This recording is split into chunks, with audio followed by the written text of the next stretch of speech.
7 divided by 7 gives us 1. And again here we have 7 divided by 7. So we have 1 divided by 1 which equals 1. But this answer is not correct. Because according to the order of operations, when we have more than one division in an expression, we have to work from left to right. So here first we have to do this division, then this division, and finally this division.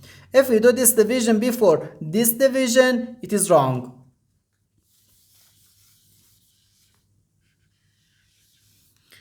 So first we have to do this division. 7 divided by 7 gives us 1. So we have 1 divided by 7. And again here we have divided by 7.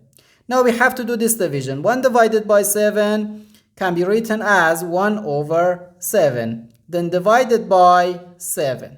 Now, according to the KCF rule, K stands for keep, C stands for change, and F stands for flip. We can write keep the first fraction, change division to multiplication, and flip the second fraction.